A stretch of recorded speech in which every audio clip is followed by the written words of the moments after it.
Hi friends, இன்றைக்கி நம்ம இட்லி பொடி செய்ய போகிறோம். இட்லி பொடி செய்ய தேவையான பொருட்கள்: 150 கிராம் உளுத்தம்பருப்பு, 100 கிராம் கடலைப்பருப்பு, 10 காஷ்மீர் மிளகாய்,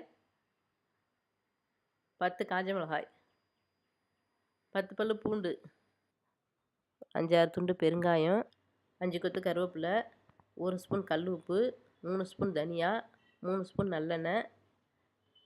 கடாய் எடுத்துக்கோங்க. கடாயில் உளுத்தம்பருப்பு போட்டு நல்லா வறுத்துக்கோங்க, பொன்னிறமாக ஆகிற வரைக்கும். தனியாக ஒரு தட்டில் கொட்டி வச்சுக்கோங்க. அடுத்தது கடலைப்பருப்பை வறுத்துக்கோங்க. பொன்னிறமாக ஆனதுக்கப்புறமா அதையும் தட்டில் கொட்டி வச்சுக்கோங்க. அடுத்தது தனியாக வறுத்துக்கோங்க. ஒரு நிமிஷம் வறுத்தோன்னா அதையும் அந்த தட்டில் கொட்டி வச்சுக்கோங்க. அடுத்தது கருவேப்பிலையை வறுத்துக்கோங்க. கருவேப்பிலை நல்லா வறுப்பட்டோன்னே அதையும் அந்த தட்டிலே கொட்டி வச்சுக்கோங்க. 3 ஸ்பூன் நல்லெண்ணெயை ஊற்றிக்கோங்க. எண்ணெய் காஞ்சதும் பூண்டு பல்லை போட்டு பொன்னிறமாக வறுத்து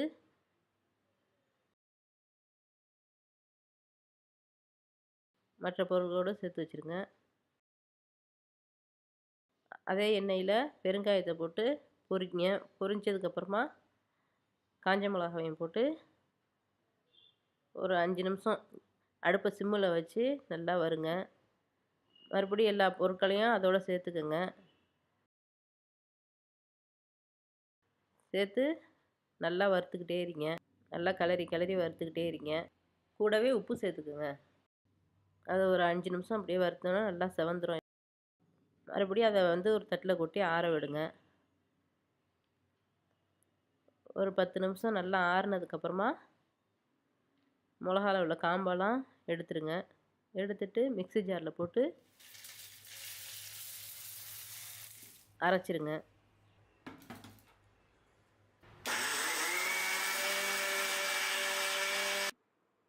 இடையில் ஒரு வாட்டி கிளறி விடுங்க. மறுபடியும் அரைங்க. அரைஞ்சிடுச்சான்னு பாருங்கள். ரொம்ப நைஸாக அரைக்க வேணாம், கொஞ்சம் குறன்னு இருந்தால் தான் நல்லாயிருக்கும். அவ்வளவுதான், மணமான சுவையான இட்லி பொடி ரெடி. இந்த இட்லி பொடியில் நல்லெண்ணெய் சேர்த்து சாப்பிட்டிங்கன்னா இன்னும் டேஸ்ட்டாக இருக்கும். Thanks friends. Any time Tamil சேனலுக்கு சப்ஸ்கிரைப் பண்ணிடுங்க. மறக்காமல் பெல் பட்டனையும் கிளிக் பண்ணிடுங்க.